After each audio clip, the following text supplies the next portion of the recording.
What's up, guys? Welcome back to the Between the Lines Sports Podcast. We're your host. I'm Blair. This is Patrick.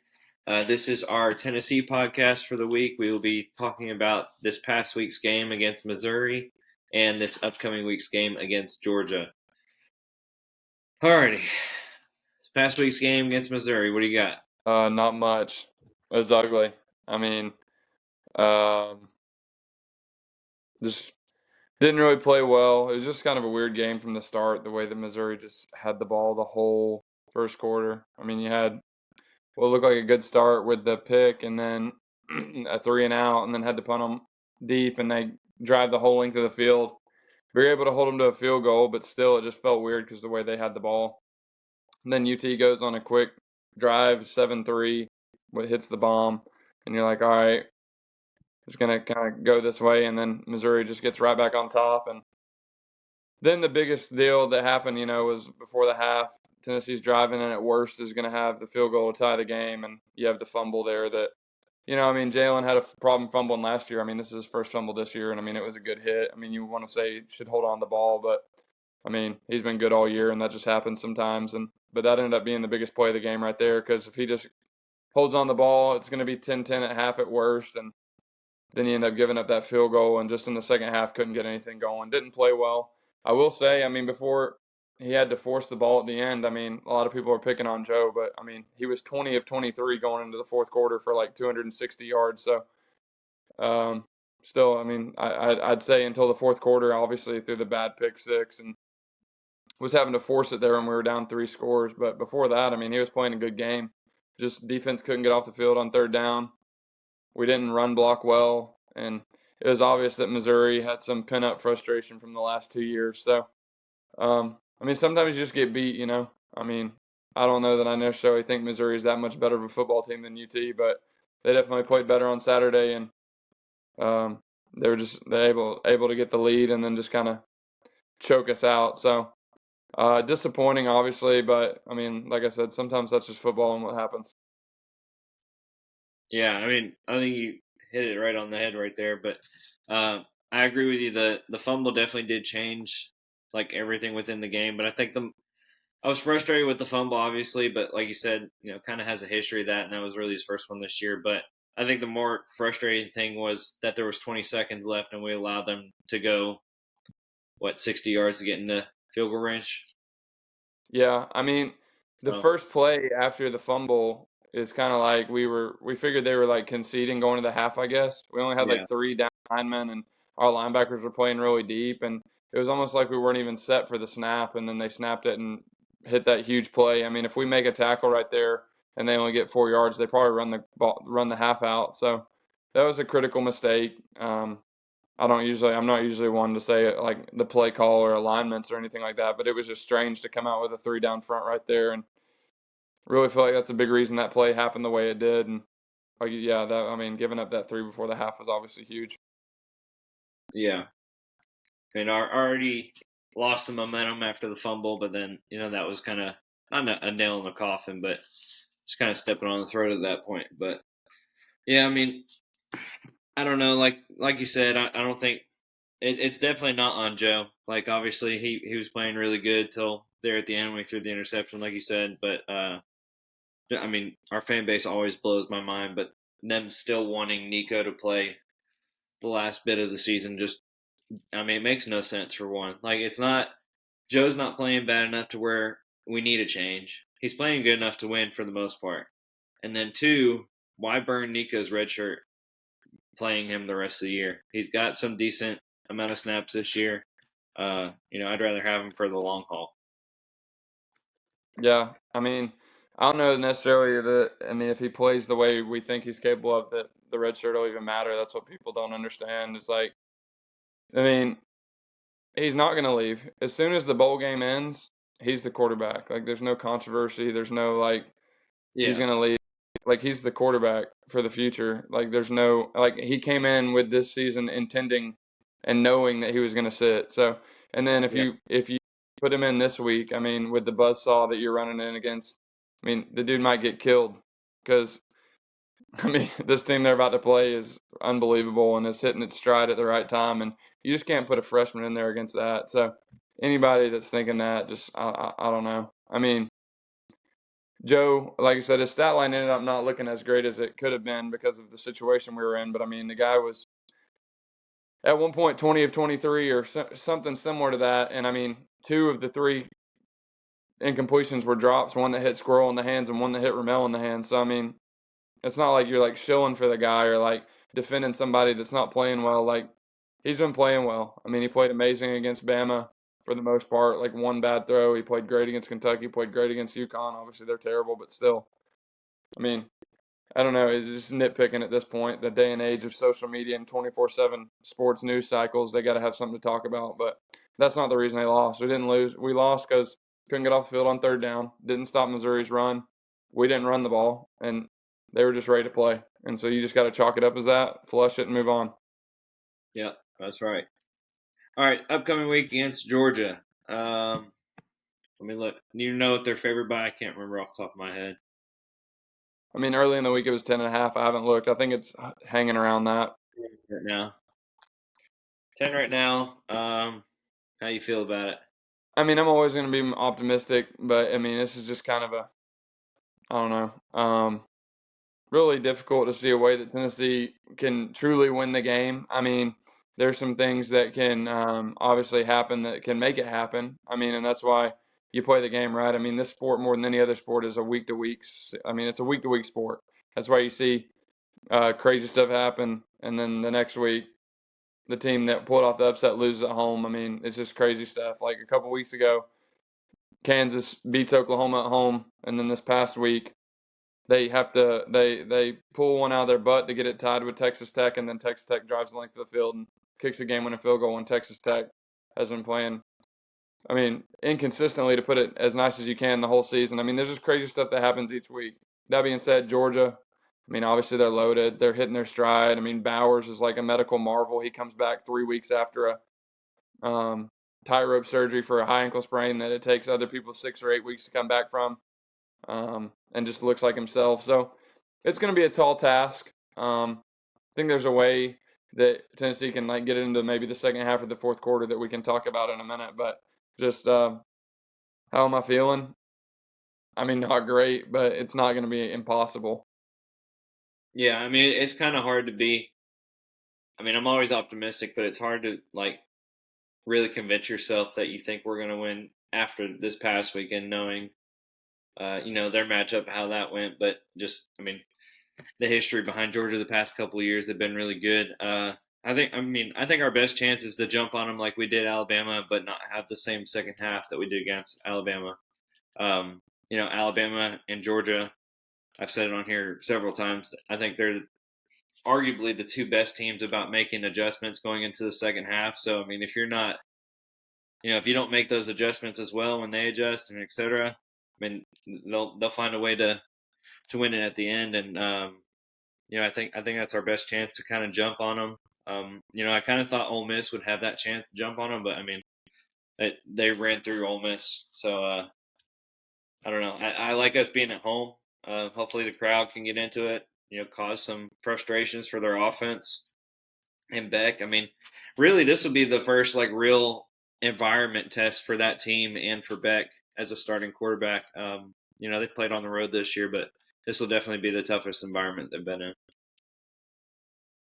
Yeah, I mean, a couple of things you said, like the Ole Miss started strong, but it's kind of like a lot of teams you can have that initial punch and it's going to be a game the whole time. Like if you can jump ahead or kind of punch them in the mouth and stagger them. Like Georgia, that doesn't really, I don't know. Maybe Doesn't phase something that can be different, but it doesn't phase them. Like they just immediately overcome it, or they just like know that they're going to have enough to get it done at the end. Because Ole Miss had a great drive to start the game and was really moving the ball first half, and then kind of just sputtered a little bit, and Georgia got up 2 scores, and I mean it was over. But like you said, Georgia's only played 2 true road games this year. They played at Auburn, who is a decent team. I mean, I would like Tennessee's chances against Auburn even there. And I mean, Georgia had to score a touchdown with like 4 minutes left to win 27-20. And then they played at Vandy. Auburn had on the rope a little bit. Yeah. And at Vandy, I mean, the game was never really in doubt, but I mean, Vandy takes the opening kickoff and goes right down the field and scores and gets up 7-0. And then in the fourth quarter, it's 30-20 and Vandy's going for two to make it a one-possession game. So Georgia really hasn't played as well on the road. That's one thing you can look at in this game. Auburn's a pretty intimidating environment, but I would say that Tennessee has a better team than Auburn right now, in my opinion. And I just think that the way the stadium is built, and even though there is some kind of disappointment lingering from that game last Saturday, I mean, it's going to be an electric environment. So there are some things that you can look to that is like there's a chance, and that being Neyland. I mean, it would be great if we could get ahead like 7 or God forbid like 14-0, and then that place really get crazy, and it would make it super difficult. But just the way Georgia's played on the road is the one thing you can look at and be like, yeah, there's a chance there, because they've definitely struggled in those two true road contests, and I would say that Tennessee's far better than those two teams. Yeah, I agree with you. Kind of how we said after losses so far this year, we'll see how they answer to a loss. I think so far this year when we've lost, we've answered pretty well. I think there's some revenge after that one last year. Went into it undefeated and didn't come out on top again. But that would make me feel a lot better if we pulled this one off with the loss we had this past week. Yeah, for sure. I mean, I'm a big like quotes or like corny stuff guy, but it's like you don't have to be better than Georgia the whole season, or you don't have to be better than Georgia really at any other day of the year. But if you're better today, I mean, they can have a chance. So I mean, UT's obviously put together some great halves, put together some great games. I mean, if you could put together two halves of that Alabama game, like the first half, I mean, they could win the game. They're gonna need to. I think they're gonna need to play. I mean, we just can't play which I love Heupel and I love the way we play, but we're just going to have to do some things different in this game, I think. And I think Heupel knows that. I think that it's going to have to be a game. This is a game where if we want to actually truly have a chance to win, we're going to have to take chances. I mean, we need to run our switch routes. We need to throw the ball deep. Yeah. We need to get the ball to Jalen Wright and Dylan Sampson in space. And we need to be more selective about the spots we choose to run the ball, because we're not just going to be able to line up and run the ball at Georgia. Like, we're going to need to be creative. On defense, we're going to need to bring a lot of pressure, do some things where we're bringing 6 and 7 people, and if they throw one over the top on us, then oh well. Because if we sit back in coverage against this team, we're going to have a difficult time. Rushing with 4 is going to be difficult because we know they got a good offensive line. This is a game where we're going to have to take chances to really have a true chance to win, I think, barring Georgia having a significant injury or turning the ball over 2 or 3 times, giving us points. I mean, it's going to be a difficult game to win, but that doesn't mean there's not a path to win. I think we're just going to have to leave it all hanging out there and take a lot of chances in this game. And if we do that, if we can get it into the second half, I mean, anything can happen. But you're going to have to play your cleanest game in the Heupel tenure for sure. I would definitely say that this is even more so a bigger task than that Bama game was last year, because obviously we were a little bit better last year and the stars kind of aligned for that game. It doesn't really feel like that for this game, but anything can happen.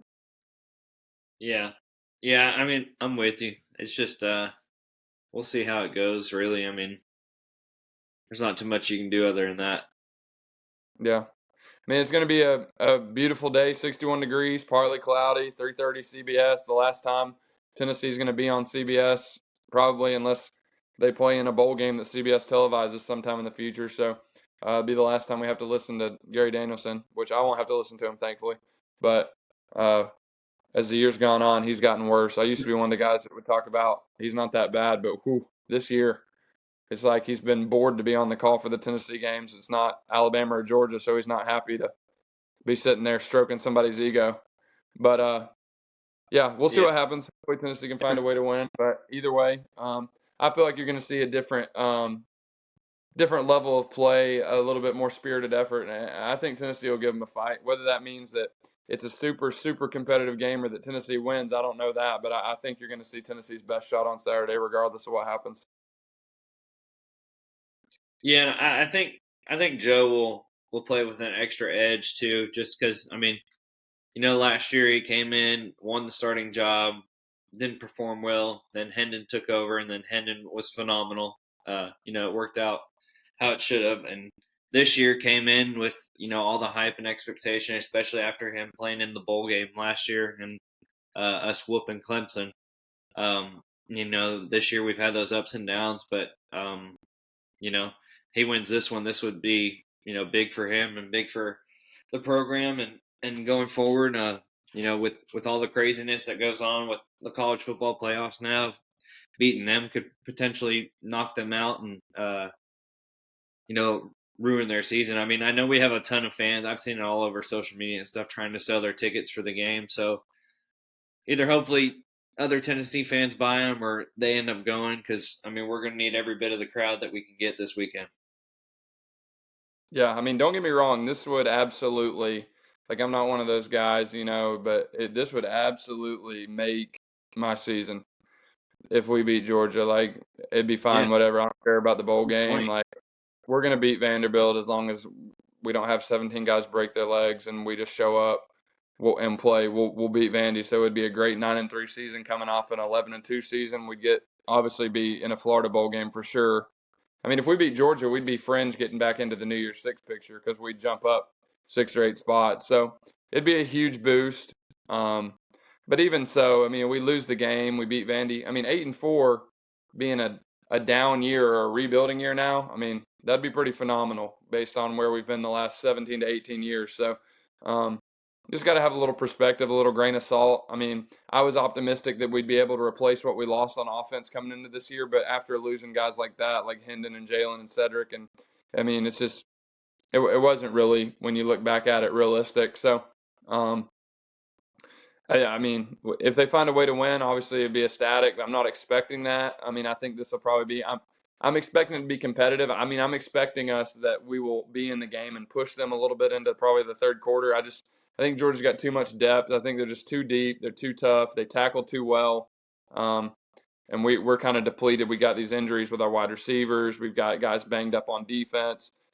I mean, optimistically, I think hopefully can push them into the second half, but they'll probably end up winning somewhere between 10 and 14 points if I had to guess. And hopefully I'm super wrong and I can talk about how wrong I was, but I just don't think that we're deep enough this year to be able to beat them. So I'd say that be probably a pretty hotly contested game, especially if we can start early, but in the end, Georgia's probably just going to be too much to be able to get this one done. Yeah, I mean, like you said, if they do win, we jump up in the rankings. I would assume. I mean, we drop in the college football playoff rankings. We dropped 4 spots after losing to Missouri, and they jumped 3. So they went from 12 to 9. We went from 14 to 18, right? Or were we 13? Or they 13? They were 14. So they jumped up 5 spots. We dropped back 5 spots. And then Ole Miss, they were 9, and they got their heads beat in by Georgia and dropped to 13. So, it's all how they interpret it and what they get out of it. But, we'll see, and we'll see what we can do this weekend. I mean, nothing else really to say other than that. We've talked all about it, and hopefully the guys show up, and hopefully they want to win and can find a way. Yeah, I think they'll fight. I think like I said, I think that you'll see UT's best effort of the year. I just don't know that it's going to be enough to keep it. I don't know. If we play our absolute best, it'll be a 4-quarter game. If we play anything less than that, it's going to be really tough to keep it competitive. But we'll see. That's why they got to play the game. If you don't have hope, you don't have anything. And I have hope in Heupel. I have hope in the team, and I know that this program's headed in the right direction, regardless of what happens on Saturday. Just got to stay the course and keep recruiting and developing. And I think we finally got the guy that can do that. But in a sport where you only play 12 games a year and you're basically playing a few NFL minor league franchises every year, I mean, it just takes time. So we were able to slay one of those giants last year with Bama. I mean, we were able to take down LSU last year and do some things we haven't done in a long time. And it's gradual, like a lot of people say, progress isn't always linear. I still think that this program is definitely elevating and is going to be one of the players, especially when this goes to 12-team playoff next year. I think that every 5 years we'll get in the playoff 2 or 3 times as long as Heupel stays here. So I feel good about everything, and regardless of what happens Saturday, everything's headed in the right direction. Yeah, I mean, I'm right there with you. I think if we continue on the track we're on right now, definitely be in the playoffs. consistently at the 12 teams, and even if they expand it past that. But that's the thing too. Some people are unhappy with this year and stuff, but when we hired Heupel, if you were to tell me or tell anybody in our fan base, like, hey, first year's gonna be a little rough, go a little over 500, then you'll go 11-2, and then you'll go 9-4. I'm pretty sure everybody'd be pretty happy with that. So, last year kind of spoiled us a lot, and a lot of fans, and everybody's got to understand that Rome wasn't built overnight. We're not Bama, we're not Georgia right now, so it's tough to consistently be at the top. And I think we got the right guy at the wheel right now to put us in a position to be there. Yeah, if you had told me we were going to be 11-2 in year 2 of Heupel, I don't know what I would have bet you or what I would have done or promised to have done if we had done that. It wouldn't have been good. Probably something I would have probably got arrested for. So, yeah, I love Heupel. I'm impressed with him, and regardless, everybody has shortcomings. Everybody have things they need to fix, but I really haven't spotted too many with him. So, I'm excited about the future and see us as getting back to where we want to be sometime in the near future. Yeah, I'm with you as well. Alrighty, well, I believe that is all we have for our Tennessee podcast. We will get back to you next week with a recap of the Georgia game. Hopefully, it's good thoughts and coming out on top with the W. And then we'll look forward to next week's game as well. Make sure you follow us and like and subscribe all of our social media. We have TikTok, Instagram, Spotify, and YouTube. You can see our newest episodes on YouTube or listen to them on Spotify at Between the Lines Sports. That's all we have for this time. Tune in next time.